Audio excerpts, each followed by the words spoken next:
Բարև ձեզ, եթերում Լայմ Արենան է։ Անցնող շաբաթվա ընթացքում ֆուտբոլային հայ հանրությանը երկու հարց էր հուզում։ Առաջինն իհարկե Հենրիխ Մխիթարյանի տրանսֆերն էր, որն այդպես էլ կոնկրետ լուծում չստացավ։ Իսկ երկրորդը եվրոպական ֆուտբոլային մրցաշարերի, Չեմպիոնների լիգայի եւ Եվրոպայի լիգայի վիճակահանությունը։ Անշուշտ մեզ բոլորիս հետաքրքրում էր, թե հայ ակումբներին ինչ ակումբներ բաժին կընկնեն։ Արդյունքում երկրի չեմպիոն Գյումրիի Շիրակին բաժին հասավ Սան Մարինոյի չեմպիոն Տրեպենեն։ Փոխչեմպիոն Միկայի մրցակիցը Չեռնոգորիայի Ռուդարն է։ Կապանի Գանձասարը կմրցի ղազախական Ակտոբեի, իսկ Գավաթակիր Փյունիկը կփորձի հաղթահարել մակեդոնական Տետեքսի արգելքը։ Հարգելի հեռուստադիտողներ, հայ ակումբների առաջիկա մրցելույթների մասին այսօր մենք կզրուցենք Փյունիկի ավագ Դավիթ Մանոյանի եւ Միկայի պաշտպան Գևորգ Պողոսյանի հետ։ Բարև ձեզ սիրելի հյուրեր, նախ շնորհակալություն, որ այս խիստ գրաֆիկային օրերին ընդունեցիք իմ հրավերը։ Գիտեմ, երկուստ էլ մարզումից եք ժամանել այստեղ, ինչի համար իսկապես զգացված եմ։ Առաջիկա օրերին թե Փյունիկին, թե Միկային կարևոր ստուգատեսներ են սպասում, եւ հետաքրքիր է իմանալ, թե այս օրերին ձեր թիմերը ինչպես են նախապատրաստվում այդ կարևոր ստուգատեսներին։ Բավական ընդմով պատրաստվում ենք։ Օրեր կան, որ երկու պարապմունք են կանում, երեք վերջին ստուգական խաղացին Գանձասարի հետ։ Նորմալ հունով ընթանում է, դեռ մրցակցի խաղը չենք դիտել, ասենք ես որ պատկերացում չունեմ ինչ ձևի թիմա, բայց մենք պետք է կենտրոնանանք մեր խաղի վրա, ու առավելուգույնս լավ պատրաստենք։ Կարելի է ասել, որ այս օրերին ավելի ծանրաբեռնված եք մարզվում։ Իհարկե։ Գևորգ, Միկային ինչպեսին է դրությունը։ Մենք էլ նախապատրաստությունը սկսել ենք հունիսի 1-ից, մոտ 5-6 շաբաթ նախապատրաստում էինք այս խաղին, վիճակահանությունից հետո երևի ծանրաբեռնվածության գրաֆիկը մի քիչ ավելի է ցածրացել եւ մենք դիտել ենք այդ Ռուդար Շիրակ հանդիպան մեկ խաղակեսը, դեռ ամբողջը չենք դիտել, նորմալ լավ տպավորություն է թողում այդ թիմը, իսկ մոտ նրանց այս վերջի հանդիպումներից տեսաերիզներ չունենք։ Գևորգ, ինչպես արդեն նշեցիք, Միկային բաժին է հասել Ռուդարը, որն անցած տարի մեր Գյումրիի Շիրակի հետ մրցեց եւ Գյումրիի Շիրակը կարողացավ հաղթահարել Ռուդարի արգելքը։ Հաշվի առնելով այս ամենը կարելի է համարել, որ Միկայի համար վիճակահանությունը հաջող է ստացվել։ Դա չի նշանակում, որ Շիրակը այնպիսի թիմ է, որ հաղթարեց Ռուդարի արգելքը, այսինքն շատ հեշտ մրցակից է բաժին եկել։ Շիրակն էլ իր կազմով բավականին լավ թիմ է։ Ռուդարի հետ հանդիպումը նրանք շատ լավ անցկացրեցին, ինձ թվում է նորմալ վիճակահանություն են բաժին եկել, դա աստված, որ ամեն ինչ լավ ավարտվի եւ մենք կարողանանք անցնել Ռուդարի արգելքը, բայց դա չի նշանակում, որ մենք չենք հարգում մրցակցին, ուղղակի չենք էլ վախենում։ Ամենակարևորն այն է, որ չվախենալ եւ համարձակ դուրս գալ խաղադաշտ եւ կարողանալ հաղթանակի հասնել։ Թիմը ամեն դեպքում ամեն ինչ կանի, որպեսզի հայտնվենք մյուս փուլում, բայց դա չի նշանակում, որ չենք հարգում մրցակցին։ Դավիթ, ձեր ակումբի պաշտոնական կայքի հետ զրույցում դուք նշել եք, որ Տետեքսը չի կարող լուրջ մրցակից լինել։ Ինչը հաշվի առնելով եք դա ասել։ Չէ, ես ինստանց չեմ ասել, ուղղակի հարցն էր ուժդավ, ես ասացի, որ ասենք շատ ինչ որ լուրջ մրցակից իրան չեն համարի, որովհետև երևի թե Փյունիկի վերջին տարիների ամենա այդ ռեյտինգով ցածր երևի թիմերից մեկն է բաժին ընկել, ու ցանկացած թիմի մենք լուրջ ենք վերաբերվում, հնարավոր չէ, ասենք լուրջ չվերաբերվենք, բայց եթե նայում ենք կարգով ինքը ավելի ցածր է, իսկն ուղղակի պարտավոր ենք մենք անցնել հաջորդ փուլ։ Եթե այդպես վերցնենք, նախորդ տարի Փյունիկի մրցակիցը նույնպես կարգով ավելի ցածր էր եւ այդ խաղում ֆավորիտ էր համարվում Փյունիկը, բայց հենց Երևանում մենք ցավալի պարտություն կրեցինք 0-3 հաշվով։ Նրանցից տարի դեռ թիմը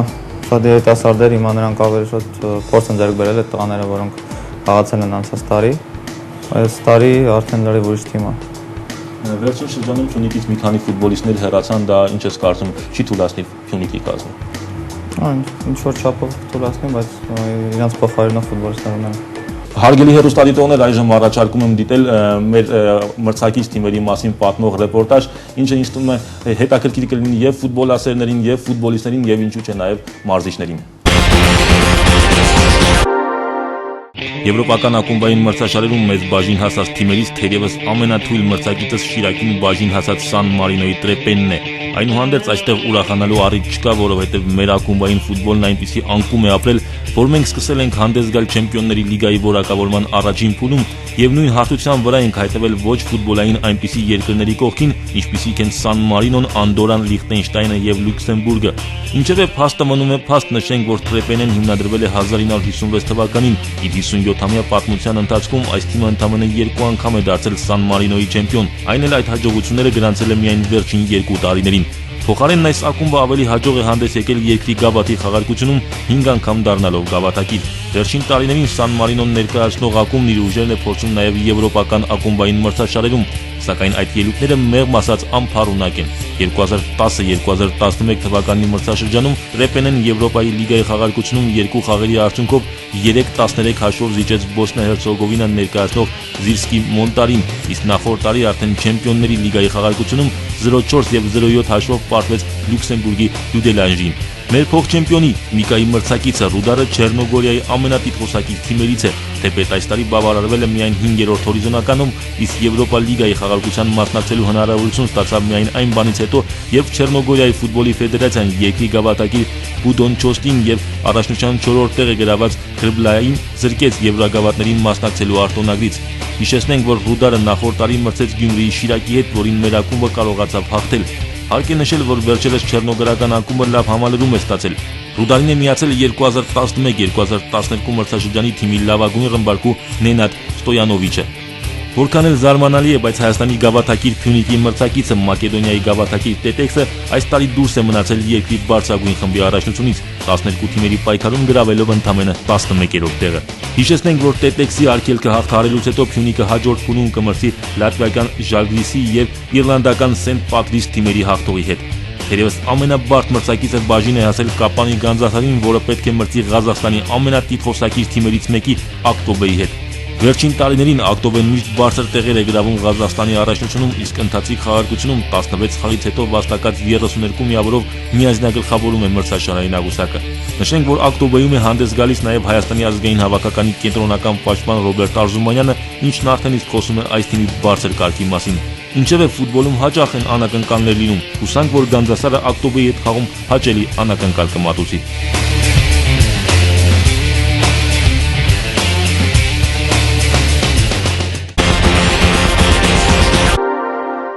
Եվ որ բոլորովին վերջերս Միկայի գլխավոր մարզիչ Ժորժ Հորնյակը թիմի հետ համաձայնության գալով հրաժարական տվեց։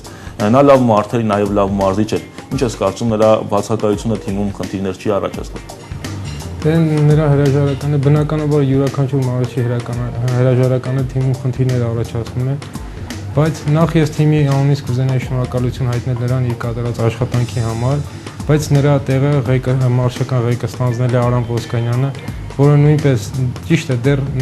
սա նրա առաջին փորձն է, բայց կարծում եմ Աստվածտա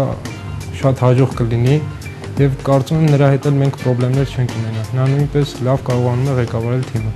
Իսկ այժմ դուք մարզում եք նույն ձեռագրով, ինչպես Ժորժ Հորնյակի ժամանակում, թե Ոսկանյանը որոշ փոփոխություններ կատարեց։ Իհարկե յուրաքանչյուր մարզիչ ունի իր ձեռագիրը, իր խաղաոճը, որոշակի փոփոխություններ եղել են, բայց հիմնականում սկզբունքը նույնն է։ Դավիթ, ֆուտբոլում եւ ինչու՞ չէ ոչ միայն ֆուտբոլում, այլ առհասարակ սպորտում հոկեբանությունը անչափ կարեւոր է։ Փյունիկն այս պահին հոկեբանորեն պատրաստ է առաջիկա կարեւոր մրցելույթներին։ Իհարկե։ Ես նորից նշեցի, որ անցած տարի սա երիտասարդ էր թիմը, հոկեբանորեն մի տեսակ ավելի կայուն չէին իրանք։ Իսկ հիմա արդեն փորձ են ձեռք բերել ու ավելի կայուն թիմ ունենք։ Դարպասային գծի հետ կապված խնդիրներ։ Վերջին խաղերում դարպասապահը իրեն լավ արդարացնում է։ Եվ կարծում ենք մրցակցի հետ խաղերում, թեպետ նրանք բավականին բարձրահասակ են, խնդիրներ չենք ունենա, որովհետև Մանուկյանն էլ ինքը բարձրահասակ ֆուտբոլիստ է եւ կարողանում է ժամանակին դուրս գալ դիրքից։ Դավիթ, այժմ ցանկանում Հենրիխ Մխիթարյանի հետ կապված որոշակի հարց տալ քեզ։ Գիտեմ դուք խաղընկեր եք եղել Փյունիկում եւ այժմ էլ Հայաստանի ազգային հավաքականում խաղընկեր եք համարվում։ Նրա տեղափոխության հետ կապված տարբեր կարծիքներ են հնչում։ Լիվերպուլ, Գերմանիա, ինչ ես կարծում այնուհանդերձ որ փոխարինումը, որ տեղափոխությունը իր համար ավելի լավ կլինի։ Հիմա ընդհանրապես չեմ կարող ասել, որովհետև շատ հանգամանքներ կան, որ պետք է տեղափոխումից հետո արդեն պարզ դառնա, բայց իրան ճանաչելով ես գիտեմ, որ ցանկացած ակումբում ինքը խաղա իր ուզածին հասնելու է ու շատ լավ է իր համար։ Կարևոր չի թե որ ակումբը հիմա կլինի, տեսնենք։ Դավիթ, սովորաբար այս հարցը մարզիչներին են տալիս, բայց դու թիմի ավագն ես եւ գիտեմ, որ ի տարբերություն շատ ու շատ ֆուտբոլիստների ավելի խորն ես նայում թիմում արկա խնդիրներին, ձեռքբերումներին։ Ինչ ես կարծում այս քիչ ժամանակահատվածում, այս կարճ ժամանակահատվածում Փյունիկը խաղային որ օղակների վրա պետք է աշխատի, որ օղակների վրա պետք է ավելի մեծ ուշադրություն դարձնի։ Ոնց չեմ կարող ասել, երևի ընդհանուր թիմային խաղը պետք է ավելի լավացնենք ու միշտ ասում եմ, որ մեր ակումբների հիմնական խնդիրը մրցաշարերում են, որ մեր հարստության մակարդակը ցածր է ու տենց խաղերից հետո գալիս խաղերին մի քիչ դժվար է։ Հիմնական խնդիրը դա է։ Առաջնության մակարդակը ցածր է, ես այս հարցը տվել եմ նաև մասնագետներին, թե ֆուտբոլի ֆեդերացիայից, թե նաև մարզիչներին։ Հավաքականի հետ կապված մենք արդեն որոշակի խնդիրներ կարողացանք լուծել։ Ժամանակը չէ, որ նաև ակումբային ֆուտբոլում հաջողություններ գրանցենք։ Բոլորս էլ ուզում ենք, բայց շատ մեծ գումարների հարց է։ Պետք է թիմերը ցանկացած ակումբ իր մեջ ուժեղանա, զարգանա, բայց այս վերջին տարիներում առողջությունը ավելի շատ հետ է գնում, քան առաջ, դրա համար ինչ-որ սա խնդիրներ կան։ Իսկ ինչ ես կարծում, դրա պատճառը որն է։ Ֆինանսական կողմը միշտ առկա է, բայց նաև երևի կան այդ ակումբներում այդ պրոֆեսիոնալիզմը ցածր մակարդակի վրա է որոշ ակումբներում, ասենք անգամ կան ակումբներ չէ, որ բացվում են 2 տարի հետո փակվում են, չգիտեմ, այդտենց ինչ-որ տարբեր խնդիրներ կան ու դրա համար էլ Հարստությունը փոխանակ ավելի զարգանա, առաջ գնա, հետ է գնում։ Իսկապես հայկական ֆուտբոլում վերջին տարիներին այս փաստը բավականին խնդրահարույց է դարձել։ Կան ակումբներ, որոնք ներգրավում են Հայաստանի առաջնությանը, այնուհետև որոշ մի քանի տարի նույնիսկ հաջող ելույթներից հետո փակվում են։ Իսկապես զարմանալի է, կարծում լուրջ փոփոխություններ պետք է կատարել թե նույնիսկ կանոնագրքում, որպեսզի երևի թե գումար պետք է վճարեն մեծ քանակությամբ գումար, որպեսզի հետո այսպես հեշտ ու հանգիստ չթողեն ու հեռանան։ Բայց այս հիմիկվա առողջության համար ասեմ, որ երևի հիմնական խնդիրներից մեկը նա որ մակարդակի չէ, այդ որ գրեթե բոլոր թիմերը փորձում են երիտասարդացնել իրենց կազմերը, ոնց որ այդ արեց սկզբում Փյունիկը, հետո Միկան, հետո ասենք Մանանցը, բոլորը փորձում են այդ անել ու հուսանք որ հաջորդ տարի արդեն կամ մնացած մյուս տարիներին այդ յոթ կտա ու առողջությունը կզարգանա, որտեղ չափազանց երիտասարդ են թիմերը դարձել, եթե համեմատենք այն մյուս տարիների հետ, ասենք առաջին լիգայում եւ այդ տարիքում են ժամանակ խաղում, իսկ հիմա բարձրակարգում խմում են խաղում, համար էտել է շուտ տարբերություն տալիս։ Գևորգ, նախորդ առաջնության մեկնարկում մենք տեսանք այնպիսի մի կա, ինչը հիացրեց մեզ։ Միկան եւ արդյունավետ ֆուտբոլ էր ցուցադրում եւ նաեւ գեղեցիկ խաղ էր խաղում։ Բայց աստիճանաբար ընթացքում առաջնության ընթացքում Միկան կարծես Միկայի խաղը խամրեց։ Ինչ ես կարծում, որն է պատճառը։ Պատճառը սկզբում մեր թիմը ավելի շատ հանելուկի տպավորություն էր թողում, մրցակիցները չգիտեին ինչպեսի թիմի հետ են խաղում, այնուհետև ժամանակի ընթացքում նրանք ավելի համակերպեցին մեր թիմի հետ ու մեր համար ավելի դժվար եղավ, քանի որ սկզբում ավելի հեշտ է խաղալ այն, ավելի դժվար է խաղալ, որ չեն ճանաչում քեզ, իսկ հետո որ ճանաչում են, արդեն բավականին դժվարացավ խաղը։ Դրա համար էլ արդյունավետությունը ինձ թվում է պակասեց։ Բայց իմ կարծիքով խաղի որակը ավելի լավացավ ժամանակի հետ։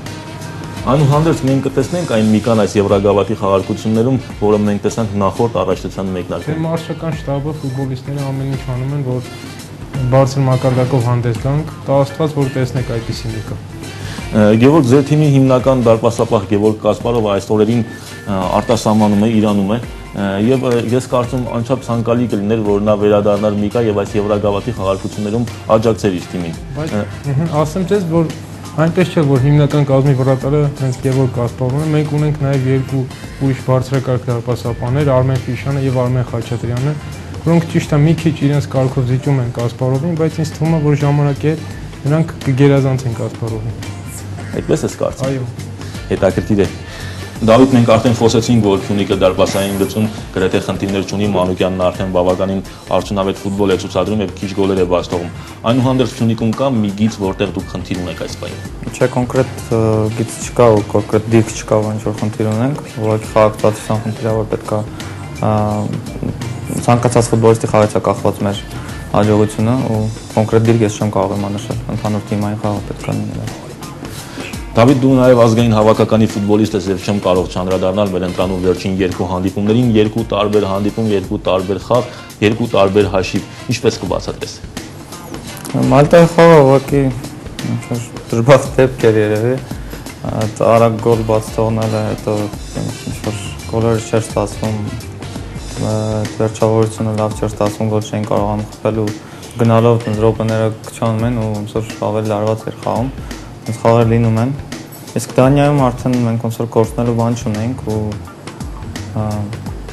խաղացինք այն ֆուտբոլը, որ պետք է խաղանք ու կարողանում ենք։ Շնորհակալություն։ Դե ինչ, ինձ մնում է միայն հաջողություն մաղթել մեր թիմերին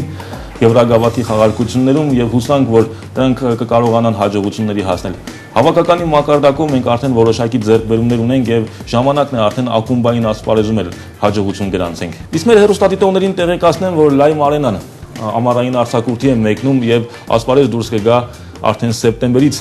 Սպասեք մեզ, փորձենք առաջիկա ամիսներին ավելի հետաքրքիր ձեռքբերումներ ունենալ, ավելի հետաքրքիր նյութեր հավաքել եւ սեպտեմբերից նորովի ներկայանալ ձեզ։ Եթերում Lime Arena-ն էր, կհանդիպենք։